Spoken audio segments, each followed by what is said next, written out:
नमस्कार। भारत लाइव देखना शुरू कर चुके हैं आप। भारत लाइव में आप रातों रात देख रहे हैं। सुबह का वक्त हो चुका है। अब जो है अपने जो चाय की प्याली है उसे कस के थाम के बैठ जाइए, क्योंकि भारत लाइव में हमेशा से हम आपको ऐसी खबरें देते आ रहे हैं जिसके आगे आप विस्मयादी बोधक चिन्ह लगाने पे मजबूर हो उठते हैं। तो आज की भी जो खबर है वो बहुत बड़ी है। बिहार में राजनीतिक बदलाव हो रहा है। घटनाक्रम जो है बहुत तेज़ी से बदलता हुआ आपको दिख रहा है, लेकिन इस बात पे भी अब जो है मुहर लग गया है कि कुछ भी हो जाए बिहार में मुख्यमंत्री नीतीश कुमार ही बने रहेंगे। अब ऐसा दावा मैं कैसे कर रहा हूँ, तो इस खबर के जो इस एपिसोड के अंत में आपको ये सारी बातें समझ आ जाएंगी। लेकिन चलिए एक बार फिर से जो है बिहार की राजनीति में क्या समीकरण बने हैं, किस तरह से समीकरण बने हैं, सारी चीज़ों को एक बार फिर से जो है दोहरा लेते हैं। आप एनडीए की बात करें, महागठबंधन की बात करें, लेकिन सबकी हम बात करेंगे, बारी बारी से बात करेंगे। आपने देखा कि एनडीए के भीतर किस तरह का समीकरण बना, महागठबंधन के भीतर किस तरह का समीकरण बना। जब महागठबंधन पे आए हैं तो पहले महागठबंधन की सारी चर्चा कर लेते हैं। आपने देखा कि किस तरह से महागठबंधन में सबसे पहले अगर ले शुरुआत से लीजिए, अपनी याददाश्त की जो शक्ति है उसमें थोड़ा सा जोर डालिए, जो बातें तहखाने में चली गई है उसे निकाल करके बाहर निकालिए। सबसे पहले क्या हुआ, जीतन राम मांझी और उनकी पार्टी हिंदुस्तानी अवाम मोर्चा हम महागठबंधन से बाहर का रास्ता नाप ली। उसके बाद क्या हुआ, उनकी क्या मांग थी, कोऑर्डिनेशन कमेटी की फॉर्मेशन। मांगते मांगते गला सूख गया, चाय का दौर चला, चाय फीकी रह गई। इसके बाद क्या हुआ, जीतन राम मांझी और उनकी पार्टी हम जो है महागठबंधन से बाहर हो गई। उसके बाद दूसरा नंबर आया, दूसरा विकेट गिरने की जब बात आई तो किनका नंबर आया, रालोसपा का। रालोसपा के राष्ट्रीय अध्यक्ष उपेंद्र कुशवाहा वो अपने कुनबे समेत जो है अपने पार्टी इस महागठबंधन खेमे से बाहर का रास्ता देख लिया। इसके बाद तीसरा नंबर आया वीआईपी का, विकासशील इंसान पार्टी, जिसके राष्ट्रीय अध्यक्ष मुकेश सहनी जी हैं। आपको बता दें कि जब महागठबंधन में नेतृत्व की बात आई थी, जिसमें सीधे तौर पे कहा गया था कि तेजस्वी यादव ही मुख्यमंत्री बनेंगे, मुख्यमंत्री पद का चेहरा तेजस्वी यादव ही राजद खेमे से बने रहेंगे, महागठबंधन खेमे से। तो सबसे पहले किसी घटक दल ने अगर हामी भरी थी तो वो वीआईपी थी। वीआईपी के बारे में माना जा रहा था कि वो कभी भी राजद का इस चुनाव में साथ नहीं छोड़ने वाली है। लेकिन क्या कुछ घटनाक्रम हुआ, खंजर घोंपने वाली बात आई और इसके बाद वीआईपी ने भी अपनी राह को जो है महागठबंधन से अलग कर लिया। इसके बाद चलते हैं हम आगे।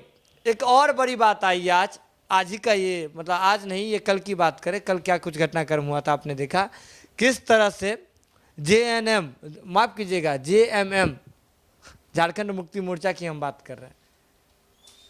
झारखंड में उन्होंने राजद को सम्मान देने का काम किया था, जिसके बाद लालू प्रसाद यादव सीधे तौर पे झारखंड के जो मुख्यमंत्री हैं उनसे मिले थे, जेएमएम प्रमुख से मिले थे और उन्हें बिहार चुनाव में भागीदारी देने की बात आई थी। जिस दिन संयुक्त प्रेस कॉन्फ्रेंस हुआ था उस दिन सीटों का समीकरण एक बार फिर से दोहरा देते हैं आपके पास। सीपीएम को 4 सीटें मिली थी, सीपीआई को जो है 6 सीटें मिली। माले की बात करें तो उन्हें जो है कुल 19 सीटें उनके हिस्से में आई थी। कांग्रेस को 70 सीटें मिली थी और तेजस्वी यादव ने अपने पाले में 144 सीटें रखी थी, जिसमें से उन्होंने कहा था कि वो जेएमएम को दे देंगे और मुकेश सहनी को देंगे। लेकिन बाद अंततः क्या बातें आई कि 144 सीटें जो है राजद के पास सुरक्षित रह गई। 144 सीटों पर राजद चुनाव लड़ने वाली है। दूसरी ओर देख लीजिए, एनडीए खेमा की बात कर लीजिए। एनडीए में क्या हुआ, चिराग पासवान बाहर चले गए। भले ही आप उसे भाजपा का टीम बी, जो प्लान बी है उसका हिस्सा मान रहे हो चिराग पासवान को, लेकिन बातें तो ये है कि चिराग पासवान बाहर चले गए एनडीए से। अब जितने दल बच्चे हैं उनकी हम बात कर लेते हैं। जो मुख्य 2 घटक दल जो बचे हुए हैं, 3 हैं, 2 घटक दल मुख्य हैं। भाजपा जो है 121 सीट, नीतीश कुमार और उनकी जो पार्टी है जदयू 122 सीट। इसी में से 122 में से जो है 7 सीटें किन्हें देंगे नीतीश कुमार, तो हमको, यानी कि हिंदुस्तानी अवाम मोर्चा, जिनके प्रमुख आपको जीतन राम मांझी है। तो ये सीटों का समीकरण है। यानी कि अगर आप देखें प्रमुख पार्टियों में देखें, दोनों खेमों को मिला करके देखें तो सबसे ज़्यादा जो सीटें हैं राजद के हाथ में रह रही है। राजद ही इस बिहार विधानसभा चुनाव में सबसे ज़्यादा सीटें अपने पास रख करके इस बार चुनाव में मैदान में होंगी।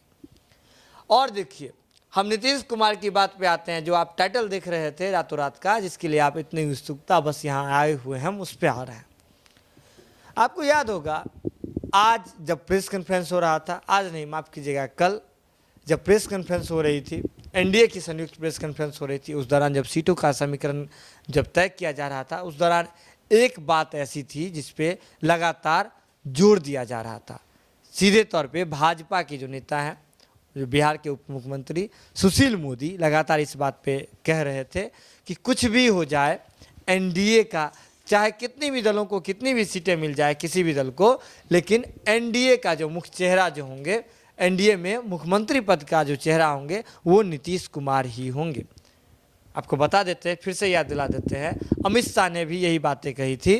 आपको बता दें, प्रधानमंत्री नरेंद्र मोदी ने भी अपनी बातचीत के दौरान, अपने मन की बात के दौरान, और जब उन्होंने बिहार को संबोधित किया था, नीतीश कुमार की खुलकर तारीफ की थी।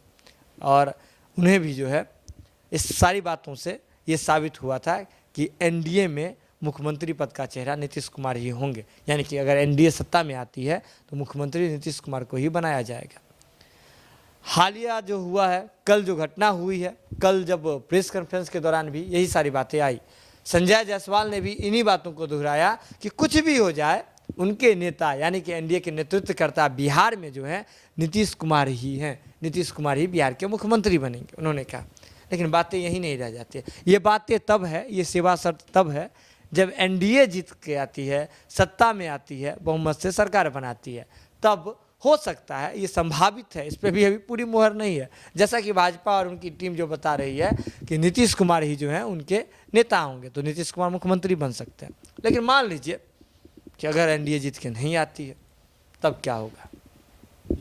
एक बार फिर से आपको याद दिलाते हैं, 2015 में वापस चलिए, जब नीतीश कुमार महागठबंधन खेमा के हिस्सा हो गए थे। उस दौरान कैसे समीकरण बना था? नीतीश कुमार 101 सीटों पर लड़े थे। इसके बाद जो है, अगर बात करें ये राजद भी 101 सीटों पर लड़ी थी, और कांग्रेस जो है 45 सीटों पर लड़ी थी। इस तरह से जो है, जो पूरा जो समीकरण बना था 101 हम एक बार पहले अपनी राजनीति देख लेते हैं, एक हिसाबबारी देख लेते हैं। आपने याद होगा कि कांग्रेस कितनी सीटों पर लड़ी थी। इसके बाद से जो है कांग्रेस उसमें से 27 सीटें जीत करके आई थी। अब जो है, अभी की वर्तमान स्थिति में फिर से लौट आई है। नीतीश कुमार और जदयू जो है इस बार कुल मिलाकर के 115 सीटों के आसपास जदयू लड़ रही है अकेले, और जो सीटें थी वो 7 सीटें हमको दे दी गई है। तो जदयू भी इस बार 80 सीट जीतने का वो एक टारगेट रख रही है जदयू, कि अगर 80 सीट जीत करके जदयू आ जाती है, तब इनके पास बहुत सारे ऑप्शन होंगे। ऑप्शन क्या क्या होंगे? फिर से चलिए, कांग्रेस जो है जब 40 से प्लस सीटों से लड़ी थी, तो 27 सीटें जीत करके लाई थी 2015 में। ऐसे में जो अब जो है कांग्रेस के पास उनकी सीटें जो है लगभग दोगुनी हो गई, 70 सीटें हो गई है उनके पास। तो अब जो है इस बिहार विधानसभा चुनाव में अगर कांग्रेस 70 में से, अगर पिछले हिसाब से देखें तो 30-30, 60, 70 सीटें में से अगर 50 सीटें, मतलब 45 से 50 सीटें भी कांग्रेस लेकर आ जाती है, तब नीतीश कुमार के पास एक ऑप्शन होगा कि नीतीश कुमार अगर 80 सीट के आसपास ले आते हैं, तो उनके पास कांग्रेस के साथ गठबंधन का जो है करने का एक मौका होगा, और उसके बाद नीतीश कुमार भी सरकार बना सकते हैं। ये एक सब पार्टी लाइन से अलग हट करके बात हुई। और इस बार के बिहार विधानसभा चुनाव में सबकी जो निगाहें होगी कांग्रेस के परफॉर्मेंस पे टिकी हुई होगी। आपको याद है, आपने देखा महाराष्ट्र में किस तरह की क्या समीकरण बनी। पहले से ही भाजपा और शिवसेना मिलकर के चुनाव लड़ रही थी। भाजपा और शिवसेना जो है लगातार कह रही थी कि साथ मिलकर चुनाव लड़ेंगे, बाद में जो है मुख्यमंत्री पद पे सारी बातें करेंगे। लेकिन आपने देखा किस तरह से जीतने के बाद क्या स्थिति बनी। लेकिन शिवसेना उस वक्त लगातार दोहराती रही थी कि उन्हें मुख्यमंत्री पद का जो है चेहरा चाहिए, मुख्यमंत्री पद उनके ही पार्टी से चाहिए। तो ऐसे में क्या तकरार हुई थी। इसके बाद आपने देखा शिवसेना किस तरह एनसीपी के साथ और घटक दलों के साथ मिल करके जो है भाजपा से किनारा करते हुए उन्होंने सरकार भी बना ली थी। तो ये जो है महाराष्ट्र जो है बिहार में दोहराया जा सकता है, नीतीश कुमार ऐसा कर सकते हैं। और ये जो बात है भाजपा को भी खबर है। तो भाजपा इसलिए जो है इस बार महाराष्ट्र वाली गलती नहीं दोहराना चाहती है। भाजपा सीधे तौर पे कह रही है कि कुछ भी हो जाए, एनडीए का जो मुख्य चेहरा है, मुख्यमंत्री पद का चेहरा है, नीतीश कुमार ही हैं। वो लगातार प्रेस कॉन्फ्रेंस में भी आज इन्हीं बातों को, जो कल जो प्रेस कॉन्फ्रेंस हुआ था, जब सीटें ऐलान हो रही थी, सीटों का समीकरण जब सबके सामने रखा जा रहा था, उस दौरान भी यही सारी बातें पर जोर दिया जा रहा था और लगातार कहा जा रहा था कि नीतीश कुमार ही जो है एनडीए का चेहरा है, मुख्यमंत्री पद का चेहरा है बिहार में। तो ये सारी बातें आपने देखी। और अगर समझिए, ये तो भाजपा एनडीए की तरफ की बात हो गई। आपने देखा कि किस तरह कांग्रेस के परफॉर्मेंस पे इस बार सबकी नज़र रहेगी। कांग्रेस किस तरह से परफॉर्म करती है। अगर कांग्रेस ने अच्छा परफॉर्म कर दिया तो नीतीश कुमार के पास प्लान बी है। तो नीतीश कुमार का प्लान बी, इधर अगर बात करें एनडीए से हट करके, एक ये भी है।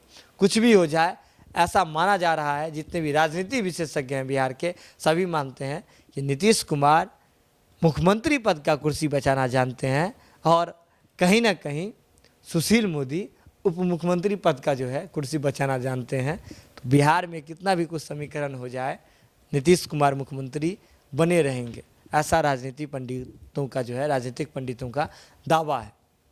आज के रातों रात में बस इतना ही। कैसा लगता है आपको हमारा रातों रात का कार्यक्रम? लगातार आप हमें अपने कमेंट बॉक्स में बता ही रहे हैं, यूं ही बताते रहिए। और अधिक खबरों के लिए भारत लाइव जो टीम है लगातार जग करके आपके सामने अपडेट पहुंचाती है। जो भी ब्रेकिंग बात होती है वो आप तक पहुंचाती है।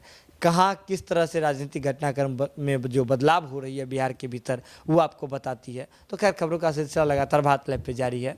बिना मिलावट की खबरों के लिए आप लगातार देखते रहिए भारत लाइव। तब तक के लिए दीजिए इजाज़त। नमस्कार। बढ़ाएं अपना कदम सक्सेस की ओर शिखर करियर इंस्टीट्यूट के साथ। शिखर करियर इंस्टीट्यूट पूर्वी भारत में एकमात्र कोचिंग संस्थान जो एक्सक्लूसिवली है मेडिकल एंट्रेंस एग्जाम के लिए।